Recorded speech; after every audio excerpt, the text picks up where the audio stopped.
So I serve in my church's youth group. I lead a group of 12th graders, which means every fall, all of the seniors, well, most of the seniors, get into a frenzy of activity, preparing their college applications, writing essays, taking last minute SATs and ACTs, and every fall, I let them know that I would be happy to read their college essays and give them feedback. It's a great way for me to learn about them.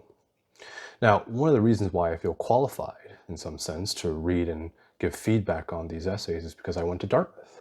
And I vividly recall the college application process, even though it was more than 20 years ago when I applied. What's hard to communicate to them in their season of life is what life is like after college. All they care about right now is getting in.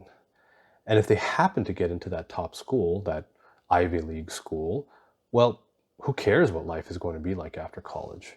Whatever they do, they'll be set for life. And their parents probably think that too. Now, at this point in my life, I've lived as many years after graduating from college than I did before entering college. I wanted to share some lessons I've learned on what post-Ivy League life is like, or at least what my life is like. The first thing is, nobody cares where you went to school. All right, well, besides you, your family, maybe a few friends, your employer, but once you graduate, you'll find that nobody really cares, especially once you hit your mid-20s and your 30s. Now, you might be thinking, well, that's because at that point, they'll be asking what I do for work. Okay, sure, but once you enter real life and meet real people and not just on LinkedIn, you'll find that what people really care about is what kind of person you are, what kind of character you have, whether you have integrity, and how you treat people. That's what people care about. That's what the people you surround yourself with should care about. Going to a supposed top school doesn't develop those things. You either choose to be that kind of person or you don't.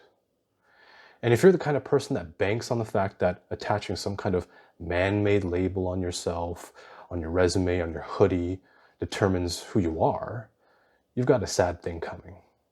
Life is about relationships, and you attract who you are.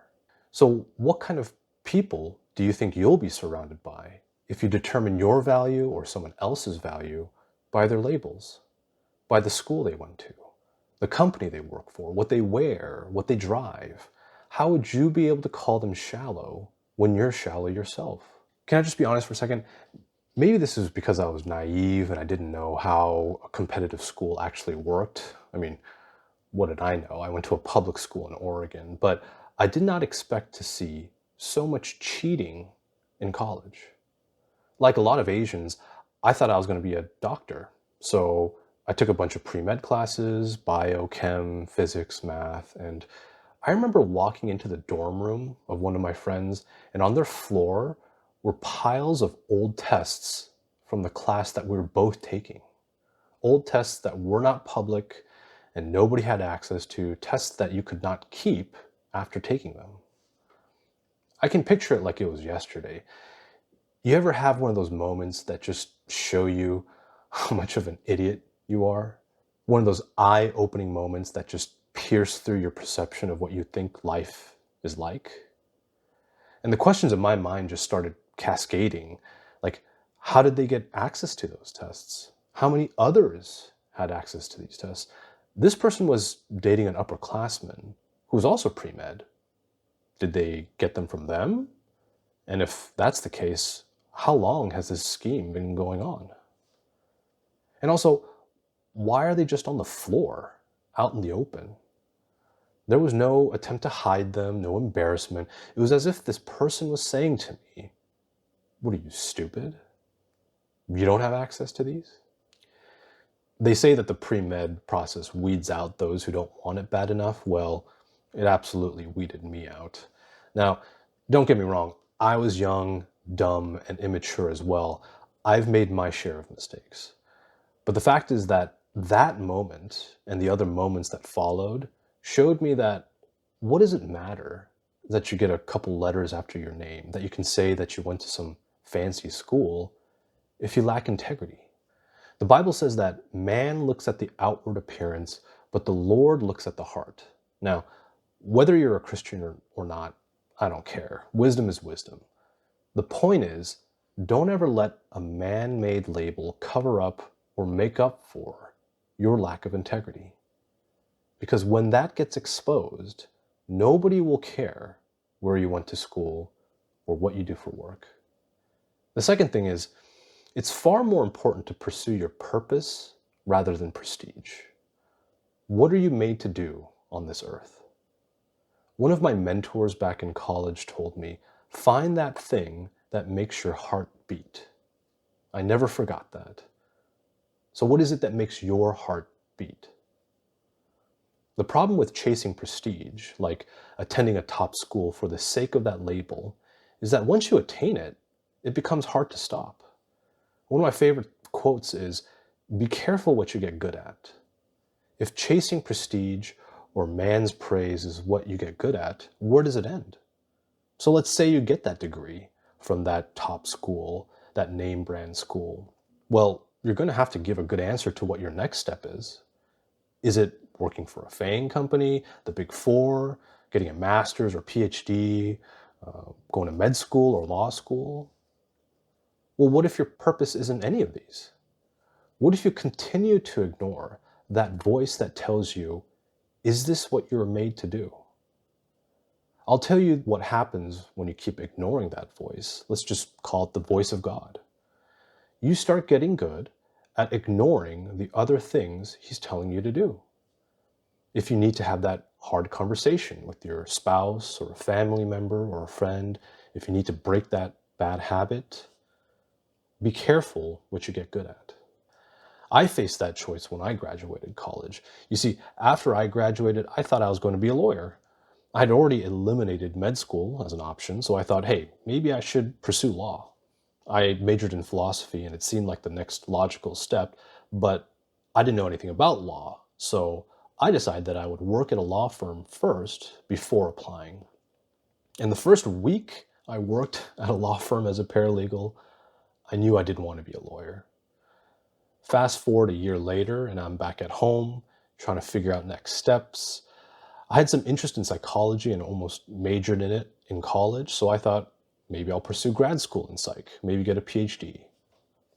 See, more than a passion, these all felt like something I ought to be doing, something that would make people go, yeah, that makes sense. So while I was trying to beef up my resume doing psych research, I needed to make money. So I got a math tutoring gig at a new tutoring center that just opened, figuring it would be easy money and I wouldn't be doing it for long anyway.